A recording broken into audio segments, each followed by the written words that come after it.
Saudara-saudara kaum muslimin, sidang hadirin mukminin, mudah-mudahan dirahmati dan diberkati oleh Allah Subhanahu wa taala.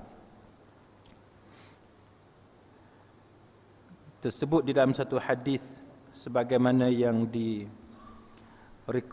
oleh Imam Muslim. Kita akan bicarakan berkenaan dengan tentang tugas dan tanggungjawab seorang Islam terhadap saudaranya.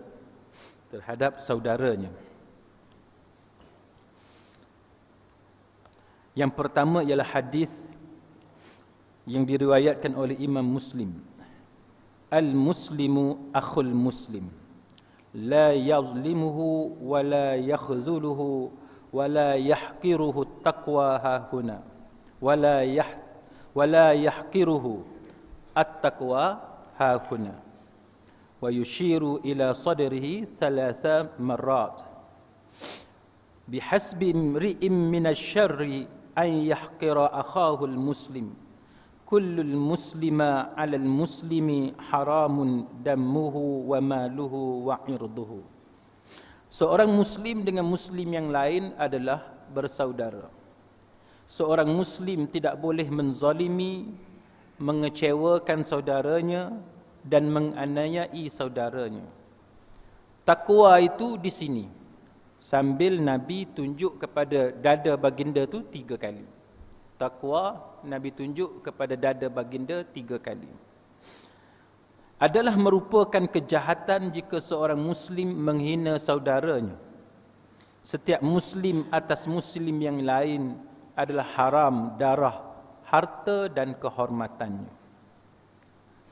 Hadis yang kedua yang juga dirakamkan oleh Imam Muslim dalam sahihnya, di mana Nabi sallallahu alaihi wasallam menyebut, tuftahu abwabul jannah yaumal itsnaini wa yaumal khamis fayaghfiru likulli 'abdin la yusyriku billahi syai'a illa rajulan kanat bainahu wa baina akhihi syahna ay adawah fayuqalu anziru ay akhiru hazaini hatta yastaliha anziru hazaini hatta yastaliha anziru hazaini hatta yastaliha. Maksudnya ialah pintu syurga dibuka pada hari Isnin dan Khamis.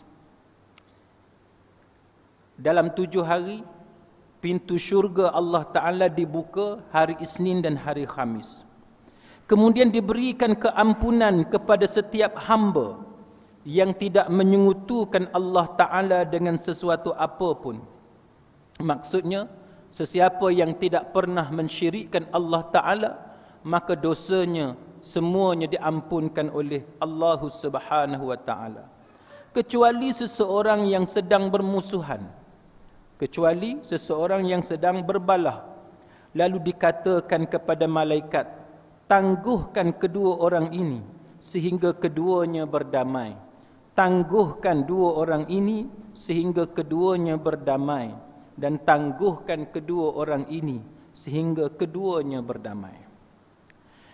Saudara-saudara kaum muslimin sekalian, hadis yang saya baca, 2 petikan hadis yang kita ambil daripada Imam Muslim, Sahih Imam Muslim ini, menceritakan bagaimana celaan di atas lisan Nabi kita Muhammad sallallahu alaihi wasallam terhadap orang-orang Islam yang menganiayai saudaranya, ataupun yang menzalimi saudaranya, ataupun yang bergaduh dengan saudaranya. Sehingga kan dalam hadis yang kita baca sebentar tadi, Nabi kita Muhammad sallallahu alaihi wasallam menceritakan bagaimana syurga ini dibuka dalam 7 hari, 2 hari dibuka, iaitu pada hari Isnin dan Khamis. Tapi bagi 2 orang Islam, orang mukmin yang bersaudara, yang masih bergaduh, yang masih berbalah, maka jangan dimasukkan mereka lagi ke dalam syurga sehingga mereka berhenti daripada perbalahan. Ini menunjukkan kepada kita bagaimana antara aspek yang paling penting yang kita orang-orang Islam yang beriman kepada Allah Ta'ala, yang ingin memasuki syurga Allah Ta'ala, berdasarkan kepada hadis yang kita baca sebentar tadi, tidak selayaknya seorang Islam, walaupun dia seorang yang mukmin, tetapi dia bergaduh dengan saudaranya, dia menzalimi saudaranya, dia mengecewakan, menyebabkan saudaranya sedih, maka orang seperti ini tidak layak untuk memasuki syurga Allah Subhanahu wa taala. Sehingga kan dalam hadis yang kita baca sebentar tadi, kemasukan mereka ke dalam syurga ditangguhkan sehinggalah soal perbalahan mereka itu diselesaikan terlebih dahulu. Sidang hadirin mukminin, soalan pertama yang kita perlu tanya kepada diri kita pada hari ini ialah, adakah kita Muslim? Sudah pasti kita menjawab, ya. Apa masalah yang ada pada aku? Aku seorang Muslim. Soalan yang kedua, dengan Muslimnya kita itu, dengan Islamnya, dengan agama yang kita anuti itu adalah Islam, adakah kita mukmin? Adakah kita beriman? Benar-benar beriman? Tanyalah kepada sesiapa yang Muslim sekalipun, nescaya mereka akan menjawab, mereka mukmin. Mereka beriman kepada Allah Azza wa Jalla. Soalan yang ketiganya ialah berkaitan dengan hadis yang kita baca ini. Oleh kerana kamu Muslim, oleh kerana kamu mukmin, adakah kamu ingin memasuki syurga Allah Ta'ala? Bahkan, sudah tentu kita akan memasuki syurga Allah Ta'ala. Tapi soalan seterusnya ialah, adakah dalam keadaan kamu menjadi Muslim, dalam keadaan kamu menjadi mukmin, dan dalam keadaan kamu semua bercita-cita untuk memasuki syurga Allah Azza wa Jalla, adakah amalan kamu, perilaku kamu, akhlak kamu menunjukkan bahawa kamu benar-benar ingin memasuki syurga Allah Subhanahu wa taala? Tidak berguna kalau sekadar mengaku Muslim. Tidak berguna kalau hanya sekadar mengaku beriman kepada Allah Jalla wa Ala. Sia-sia dengan mengungkapkan kata-kata bahawa aku ingin memasuki syurga Allah, sedangkan kita sendiri tidak mempersiapkan kriteria yang ada pada diri kita untuk layak memasuki syurga Allah Ta'ala. Dan dalam hadis yang kita baca ini, antara kriteria yang Nabi sebut kepada kita ialah, jangan kamu berbalah dengan saudara seagama kamu. Saudara-saudara kaum muslimin sekalian, kita ambil contoh bagaimana orang-orang Islam pada hari ini, sama ada dia benar-benar ingin memasuki syurga Allah Ta'ala. Apakah perilaku dia menunjukkan bahawa dia ingin memasuki syurga Allah Ta'ala? Semasa saudara-saudara menaiki kenderaan untuk datang ke masjid, apakah saudara-saudara membaca doa? Doa menaiki kenderaan. Adakah kita membaca doa? Saya percaya bahawa saudara-saudara sekalian semuanya bila masukkan kunci ke dalam motosikal, bila membuka kenderaan, kereta dan sebagainya, semuanya membaca doa. Subhanallazi sakhkhara lana hadza wa ma kunna lahu muqrinin wa inna ila rabbina lamunqalibun. Semasa kita keluar daripada rumah untuk datang ke masjid, adakah kita membaca doa? Saya percaya bahawa semua di kalangan kita membaca doa keluar daripada rumah. Bismillahi tawakkaltu 'ala Allah wa la haula wa la quwwata illa billah. Soalannya ialah, adakah kita pada hari ini benar-benar membuat tindakan berdasarkan doa yang kita baca? Atau kita hanya sekadar membaca doa tanpa melaksanakan apa yang kita baca? Ada atau tidak di kalangan kita pada hari ini Dia membaca doa, Maha Suci Tuhan yang telah menyediakan kenderaan ini untukku, yang mana aku tidak ada upaya untuk mencipta kenderaan ini, untuk memberikan kekuatan kepada kenderaan ini. Kenderaan walaupun dari segi bahasanya kita manusia yang menciptanya, tapi kalau ditakdirkan kenderaan itu rosak, kita tak mampu menggerakkannya. Kemudian kita menyebut bahawa Subhanallazi sakhkhara lana hadza wa ma kunna lahu muqrinin wa inna ila rabbina lamunqalibun. Dan kita akan kembali kepada Allah Ta'ala. Maknanya apabila kita menaiki kenderaan, kita mengetahui bahawa kita akan mati. Berapa ramai di kalangan kita selepas dia membaca doa itu, menyempurnakan 3 bentuk doa yang dia baca sebentar tadi, yang mengandungi 3 isi utama, dia membawa kenderaan secara berhemah. Kerana dia mengetahui bahawa kenderaan itu disediakan oleh Allah Ta'ala untuknya. Dan dia tidak ada sebarang kemampuan jikalau kehendak Allah Ta'ala mengatasi kehendaknya untuk tidak memperjalankan kenderaan itu. Rosak di tengah malam, rosak di tengah perjalanan dan sebagainya. Berlaku kemalangan dan lain-lain. Pada masa yang sama dia menyedari bahawa dia mengulangi ungkapan bahawa dia akan mati, akan kembali kepada Allah Azza wa Jalla. Tapi berapa ramai di kalangan kita bila dia menaiki kenderaan bahawa dia mempersiapkan diri dia untuk mati. Yang ada di kalangan masyarakat pada hari ini ialah dia menaiki kenderaan tanpa memikirkan keselamatan orang lain, dan tanpa dia memikirkan bahawa dia akan mati menghadap Allah Ta'ala, dan Allah Ta'ala akan bertanyakan kepadanya. Dia menjadi samsing jalanan. Dia memandu kenderaan tanpa mengira peraturan jalan raya. Sama sebagaimana orang yang keluar daripada rumah, Bismillahi tawakkaltu ala Allah, dia menyebut bahawa dia bertawakal kepada Allah Ta'ala. Tapi berapa ramai di kalangan kita, bila dia keluar daripada rumahnya, dia benar-benar bertawakal kepada Allah. Itulah realiti yang ada dalam masyarakat kita pada hari ini. Kita mengaku kita Muslim, kita mukmin dan ingin memasuki syurga Allah Ta'ala. Tapi kitalah yang paling bangsat sekali, yang mencantas, yang menikam saudara seagama kerana kenaikan pangkat. Tanyalah sesiapa yang bekerja di jabatan kerajaan.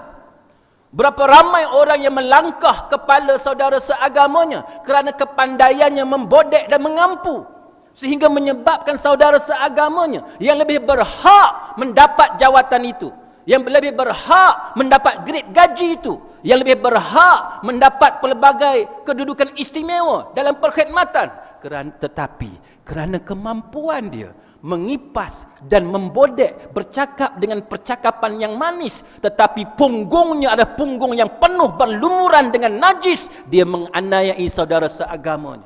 Tidakkah dia mengetahui bahawa dia akan menghembuskan nafas dia yang terakhir dan dia akan menghadap Allah Azza wa Jalla? Berapa tahun dia telah memakan hasil daripada usaha dia yang mengipas majikan dengan menganiayai saudara seagamanya. Apakah kamu Muslim? Apakah kita semua Muslim? Sedangkan percakapan kita tidak menggambarkan bahawa kita seorang Muslim.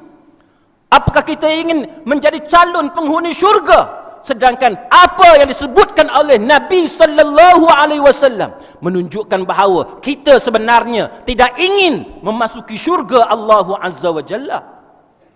Saudara-saudara kaum muslimin sekalian, banyak contoh. Itu di antara contoh yang mudah dalam perkhidmatan.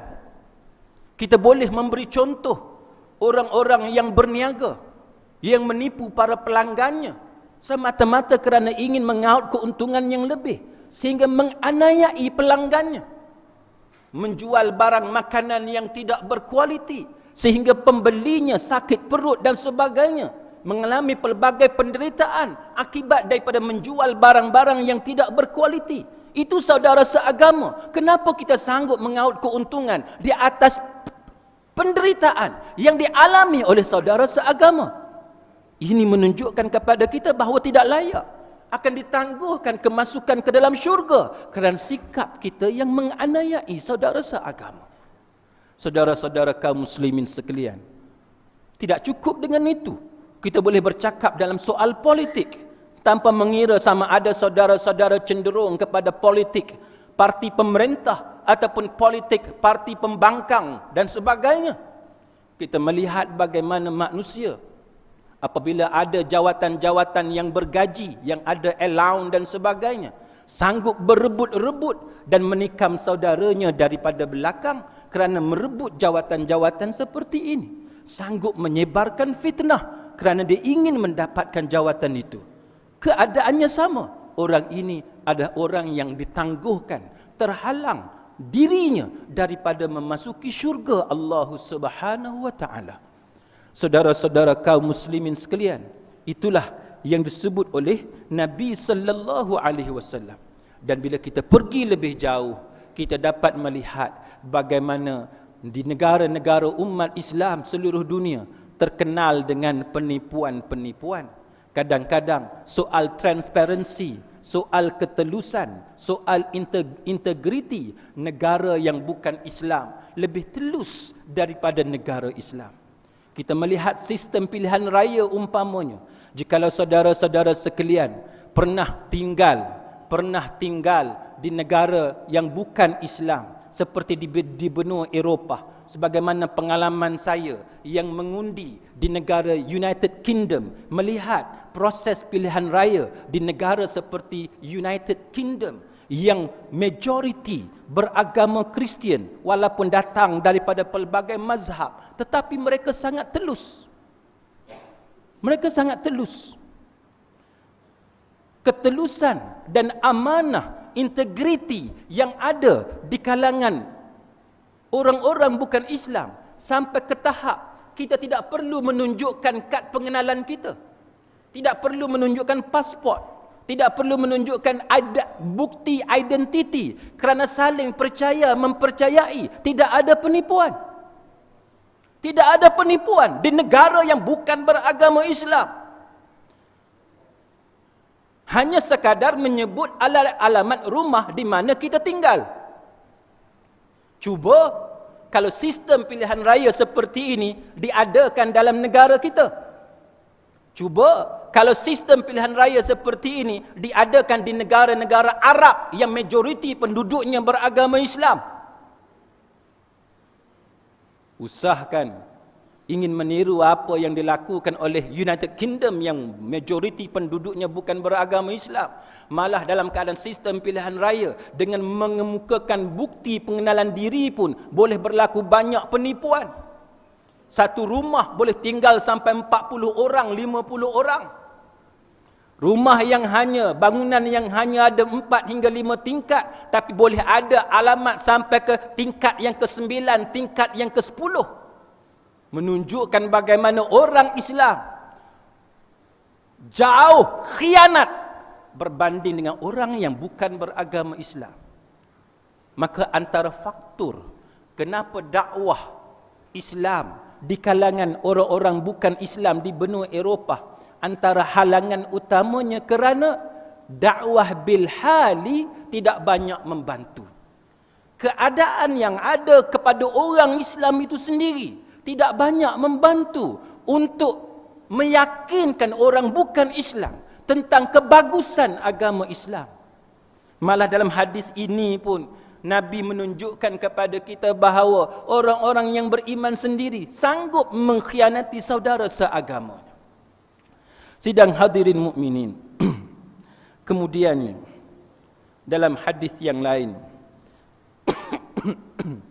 Nabi menyebut dabba ilaikum da'ul umami man qablakum al-hasadu wal baghda'u hiya al-haliqah la aqulu tahliku asy-sya'r walakin tahliku ad-dina walladhi nafsi biyadihi la tadkhulul jannata hatta tu'minu wa la tu'minu hatta tahabbu. Nabi menyebut bahawa penyakit umat-umat sebelum kamu telah menjangkiti kamu, iaitu dengki dan saling bermusuhan. Permusuhan adalah pencukur. Aku tidak bermaksud sebagai mencukur rambut, tetapi pencukur agama.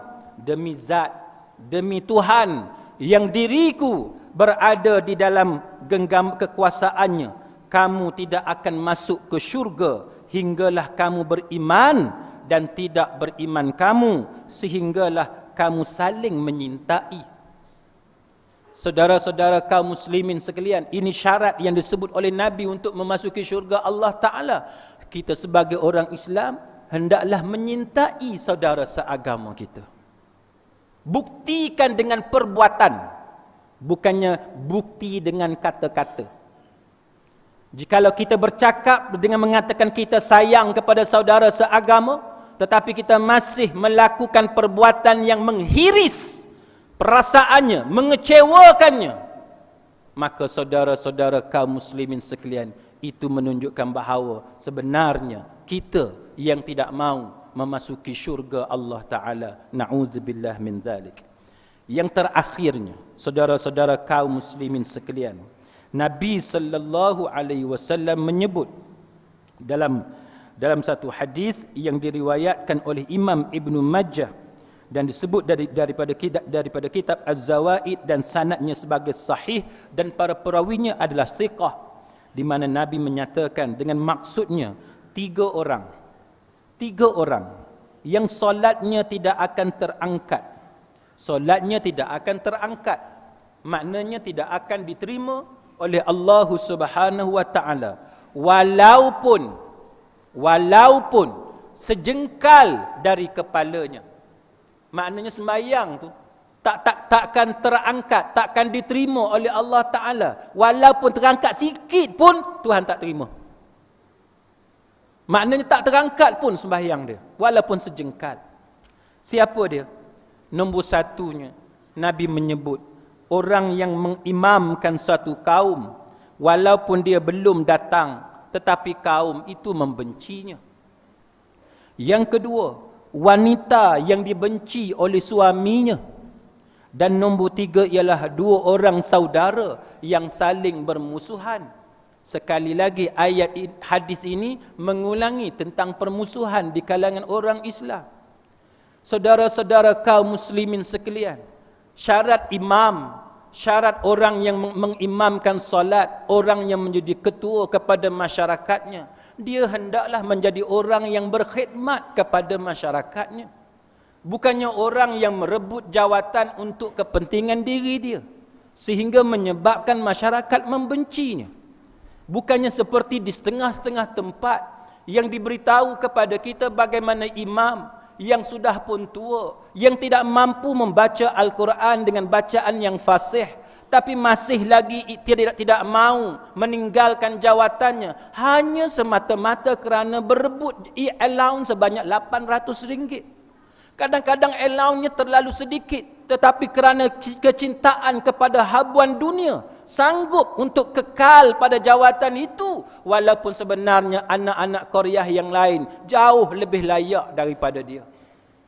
Ini contoh yang disebut oleh Nabi sallallahu alaihi wasallam. Kita bacalah hadis ini macam mana sekalipun, nescaya mereka ada jawapan mereka untuk tidak meninggalkan tempat itu.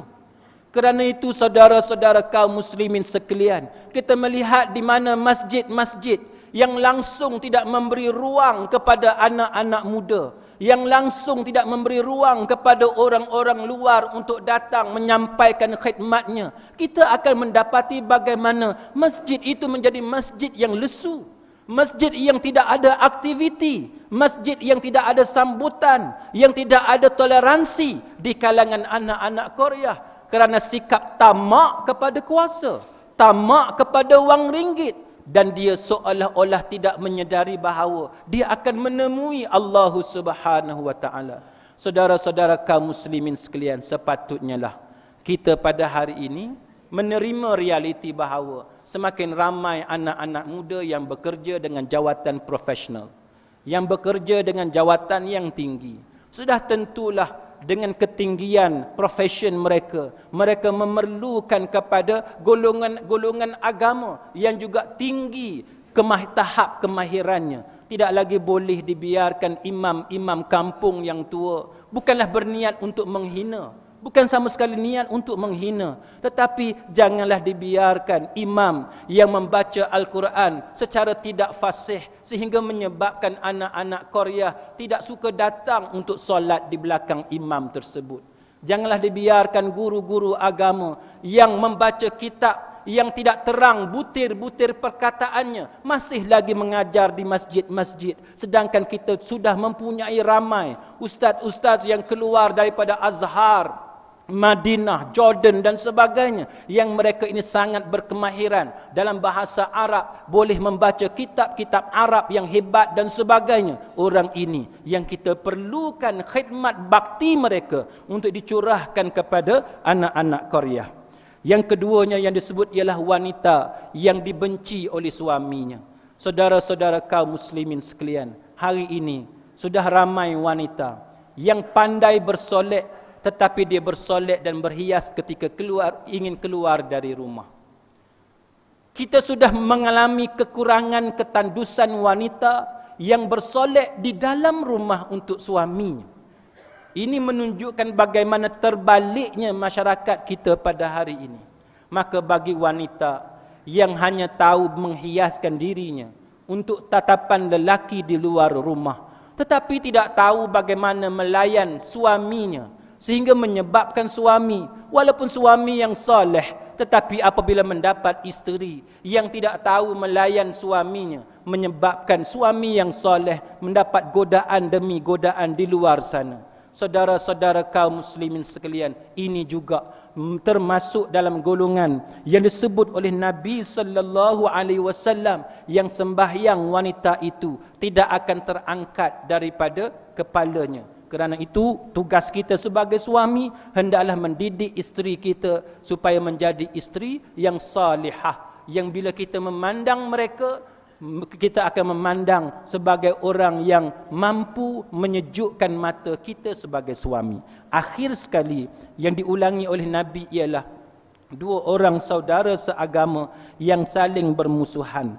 Maka orang seperti ini juga sembahyangnya tidak akan terangkat daripada kepalanya. Jadi saudara-saudara kaum muslimin sekalian, sebagai kesimpulan daripada tazkirah yang saya bacakan sebentar tadi, marilah kita sama-sama meneliti balik apa yang telah kita ketahui, apa yang kita ucapkan sebagai muslim, sebagai mukmin. Kita berdoa kepada Allah Ta'ala, meminta dengan pelbagai permintaan, tapi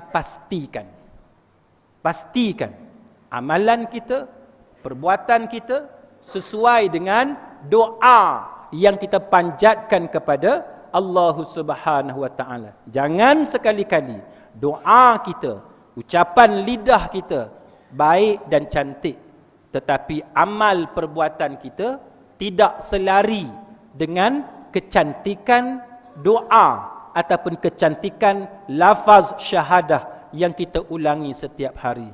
Moga-moga kita mendapat keberkatan di sisi Allah Subhanahu wa Ta'ala. Aqulu qawli hadza wa astaghfirullahal azim li wa lakum. Wassalamu alaikum warahmatullahi wabarakatuh.